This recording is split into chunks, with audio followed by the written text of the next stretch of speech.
Kalau lo Cak, gue penasaran adalah ya kita tahu lah ya kemarin zaman tahun lalu tuh yang namanya influencer, selebgram kan makin naik lagi juga gitu kan.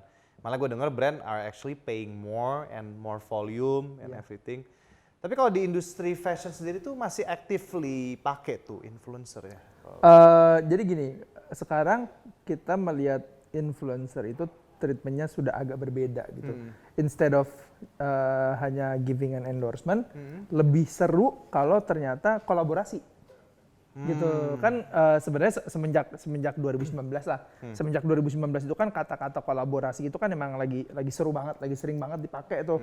Mau di apa aja, pokoknya statementnya kolaborasi pasti keren. Selalu terbentuknya kayak gitu. Nah, jadi dengan metode yang sama, metode kolaborasi itu kita treatment juga ke influencer. Jadi sebenarnya pemilihan influencernya juga mulai segmented gitu kayak misalkan kita nyari influencer yang visual artist, terus ujung-ujungnya daripada endorsement, oh kita bikin kolaborasi brand dengan visual artist ini gitu. Jadinya amplify-nya bisa lebih besar. Pertama, bisa jadi brand A sama si visual artist adalah punya market yang sangat berbeda. Dia crossing the market. Jadi memang ya udah broaden aja. Exchange lah ya. Exchange gitu of followers gitu in a way. Oke. Ya, gue lihat sih banyak happening, terutama ini yang gue kaget tuh, mungkin kalian tahu ya sepeda elemen gitu kan. Gue kaget sih dia collab sama Holy Wings lah, ini mau sama Coca-Cola, sama kayak gitu kan itu. menarik sebenarnya. Iya keren, dan ternyata sesama brand juga ya saling mau lah gitu. Nah, kalau menurut lo nih buat brand-brand yang ada di sana gitu, when they want to do collaboration, of course kan ada limited waktu dan ya mungkin resource ya. Biasanya tuh yang paling efektif tuh kolaborasi between brand dengan apa sih kalau fashion tuh? Apa dengan selebriti kah? Apa tadi kan lo bilang ada visual artist atau brand kah gitu? Sekarang tuh orang yang interest tuh collaboration ke arah mana sih sebenarnya? Gue pernah jalanin kolaborasi bareng ada street artist gitu namanya Koma Indo gitu. Itu seru sih. Maksudnya gue nggak bukan yang ngincar apanya ya, bukan yang ngincar selling di sana gitu. Lebih ke balik lagi ke cross marketing tadi kayak gitu. Di customer gue pasti banyak banget yang suka street art gitu, segala macamnya kayak gitu. Akhirnya oke, kita adain collaboration kayak gitu. Waktu itu gue event di mana ya? Ini sebelum pandemik gitu. Event di mana terus ada dia graffiti artis itu ngegambar di jaket gue kayak gitu. Nah, itu ada jaket itu di bidding gitu. Eventnya di offline tapi gue biddingnya di online gitu. Oke. Dan itu cakep sih hasilnya kayak gitu. Ya pastinya. Kalau dari lu gimana bro pandangan kolaborasi? Gue ngelihatnya gini, sebenarnya kalau kolaborasi ya gitu kan, dari brand ke visual artist segala macam, as long as biasanya mereka emang udah punya agenda sendiri sih. Jadi emang udah punya agenda sendiri. Kalau gue mau nge-cross marketing, biasanya mereka tidak kolaborasi yang sejajar. Pasti mereka ya kalau kata-kata anak sekarang nyebrang nyampe, itulah yang kayak gitu. Itu juga yang sebenarnya kita kemarin 2019 itu kita eksperimen. Jadi pada saat itu kan sepatu Kompas lagi mulai udah rame nih kan, sepatu Kompas udah rame. Sekarang masih happening tuh ya? Still happening and it will keep happening. Oh ya. Gitu. Jadi kita mau undang juga deh ya, jadi ya udah kita nyoba nih dari audiensnya Daraku Biru diseberangin ke audiensnya sepatu Kompas. Uniknya kita nggak nempelinnya bukan Daraku Biru X Kompas, kita tempelin lagi lokal brand. Jadi yang kita angkat tuh Daraku Birunya kita angkat, sepatu Kompasnya kita cemplungin, PMP-nya kita angkat, Old Blue-nya kita angkat, nyebrang. Hasilnya rusuh gagal launching.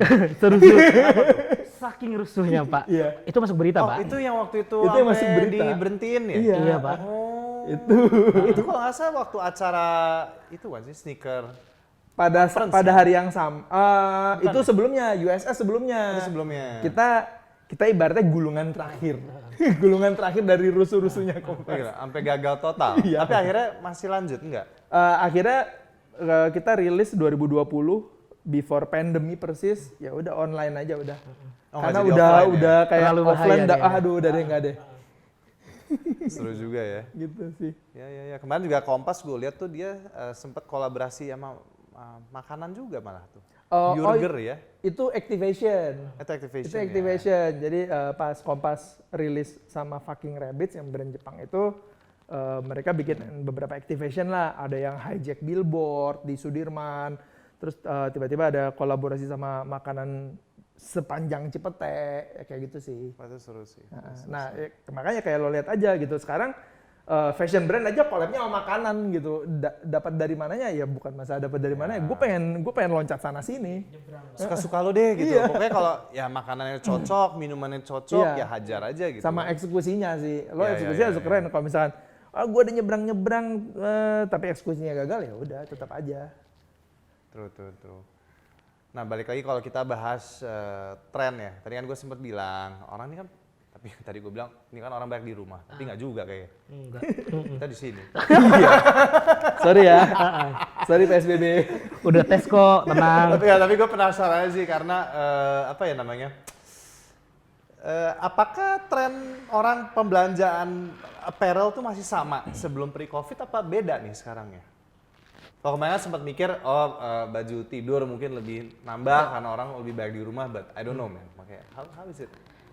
In terms of behavior? In terms of behavior, honestly, apa ya? Kalau yang gue lihat people banyak pindah ke local brand. Itu sih the good thing from pandemic, bukan masalah salesnya naik atau apa. People switching ke local brand. Banyak, itu kelihatan kok. Isunya? They don't go to malls. Oke. Even mall brands mungkin aksesnya tidak semudah sama Roughneck. Roughneck ada di Shopee, ada Tokopedia dan lain-lain. Ya, dan Gitu. juga mungkin barang-barang impor juga kan agak Benar. ketahan atau Iya, apa gitu ya. gitu sih. Dan orang mungkin bukannya nggak belanja, mungkin lebih memilih dan lebih benar-benar mikir ini kira-kira gue beli worth it nggak ya, kayak gitu. Apalagi kalau misalkan mungkin yang kena imbasnya banget itu mungkin kalau lu jualan di kelas B kayak gitu-gitu, mungkin lu kena imbasnya banget gitu. Tapi kalau soalnya kalau di kelasnya gue sih Halo Raffle Snack gitu, mereka benar-benar tetap pembeliannya malah tambah sering gitu menurut gue gitu. Dan mereka orang-orang yang nggak bisa ditahan di rumah, kayak mereka tetap mana-mana jalan-jalan gitu.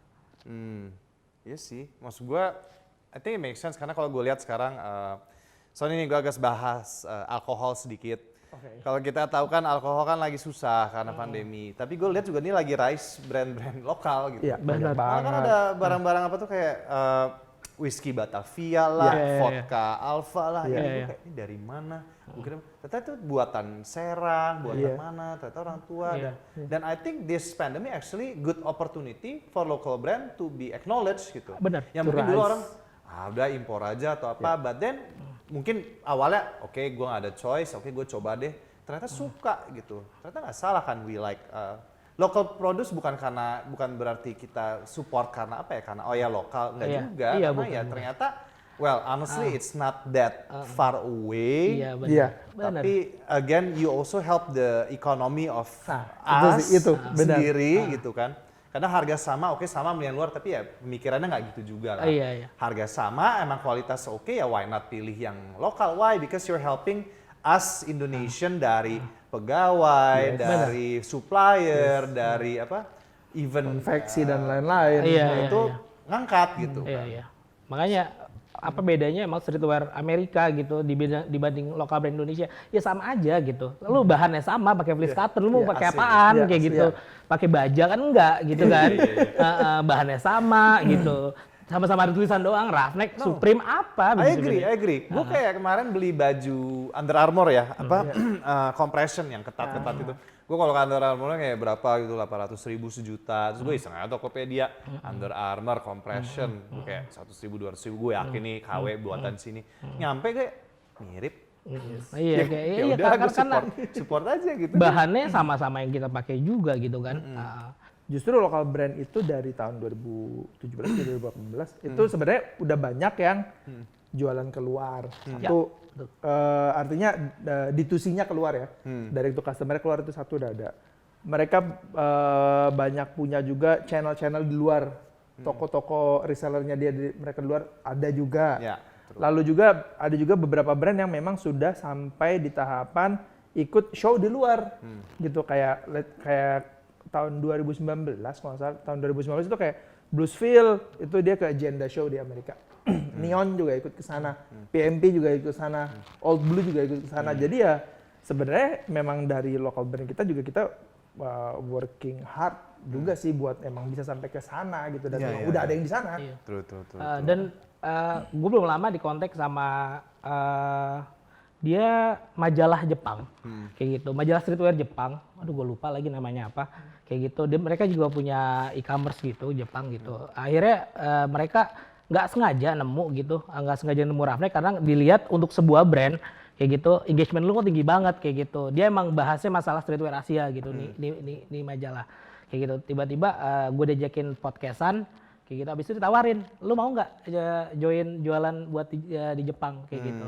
Dan ternyata emang Indonesia dilirik juga ya gitu. Dilirik. Ya. Lo pernah dengar brand ini nggak sih? Machine 56. Enggak. Nah, itu gue juga pertama kan gue ya ntar lo lihat deh Machine 56 di Instagram. Banyak orang Indonesia tuh nggak tahu itu apa. Tapi ternyata kemarin ya gue ketemu, gue suka nih, wah keren nih brandnya, gue kira dari mana. Akhirnya gue korek, ternyata orang Bandung bro. Oh. Orang Bandung, namanya Yoga. Terus gue dikenalin, gue ngobrol. Gue nanya, bro, kenapa gue baru tahu ada brand Indonesia ini? Dia bilang, bukan, ya jangan kan lo bro, yang lain juga mungkin nggak ada yang tahu nih kita dari sini gitu kan. Tapi ternyata bro yang pakai tuh ya Steve Aoki, gue lihat itu Steve Aoki pakai, ngepost, beli, dan gue lihat barangnya. M51 ya? Hah? M51 gitu ya? Machine 56 ya.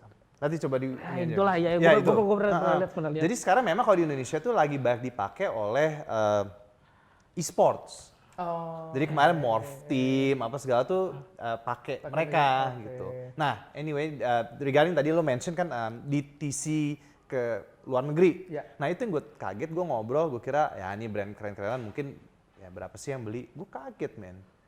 Tapi ya again, selain tadi Machine 56 itu ada nggak sih lo brand lain yang mungkin di sini orang nggak kenal gitu, tapi ternyata di luar cukup besar gitu? Ada. Apalagi? Kalau di Daroku Biru sih ada namanya Orbit Gear. Orbit Gear. Orbit Gear tuh cocok nih sama lo yo. Lo kan suka technical gitu ya, sambil nembak segala macam gitu kan. Boleh. Gue lihat. Orbit Gear itu jadi memang dia specialty-nya di techwear lah, kita bilangnya techwear yang emang highly utilitarian gitu segala macam. Dia starting as a back brand tapi mereka nambah juga di lining apparel-nya dan lain-lain. Itu 80% market mereka adalah luar. Banyaknya ke Eropa. Jadi bukan Asian loh. Eropa. Oh ya. I see. Jadi mungkin kalau memang mau marketnya keluar, kalau mau ya ibaratnya kalau mau aneh sekalian kali ya gitu. Jadi gini, bukan soal anehnya. Kalau yang gue lihat dari si Orbit Gear adalah price quality ratio-nya tuh pas. Jadi emang dia bikin sebuah barang yang bagus kualitasnya dan dinilai juga sama orang luar bagus, tapi dengan harga yang cukup di bawah rata-rata di sana. Jadi ya udah, kayak misalkan gue beli tas gitu, tas yang udah highly equipment, $200 bro. Ya sikat biasanya dapat 500. Oke, kalau gitu mungkin ada pertanyaan terakhir buat kalian, mungkin buat sharing ke teman-teman ya. I don't know man, mungkin ada semacam advice kah buat teman-teman kita yang sedang menjalankan brand di saat ini? How should they do it nih, especially now? Kalau menurut gue ya emang sekarang masanya lagi di online ya, di-push aja online-nya kayak gitu semaksimal mungkin. Karena lu jualan di online jangan lupa konten lu harus bagus kayak gitu. Lu usahain gimana cara konten lu bagus. Gak perlu alat mahal kok untuk jadi bagus kayak gitu. Terus jangan pelit-pelit juga kalau misalkan lu mau ads atau lu mau kolaborasi kayak gitu. Lakuin aja gitu. Itu aja sih sebenarnya gue.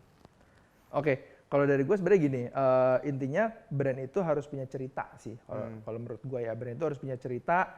Ketika brand itu harus punya cerita dan bisa relevan sama kondisi sekitarnya, orang itu akan ke-hook sama brandnya gitu. Jadi misalkan lo sekarang lagi creating a brand gitu, lo harus emang lihat sekitar tuh, lihat kira-kira orang tuh sekarang interestnya lagi kemana. Ada yang lagi interest ke Korea, ada yang lagi interest ke sport, ada yang lagi interest ke streetwear. Nah ya udah tinggal dipilih aja mau masuk kemana, tinggal diterjemahkan dengan cara brand lo menerjemahkan sebuah ide kreatif gitu sih.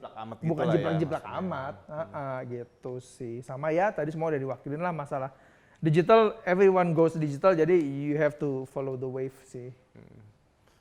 Oke guys, kalau gitu thank you so much sudah sharing buat teman-teman kita di rumah.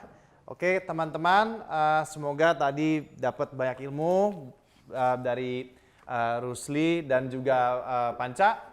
Semoga buat kalian yang lagi menjalankan brand atau memulai, ya bisalah ikutin tadi beberapa pendapat-pendapat mereka lah, khususnya di masa ini.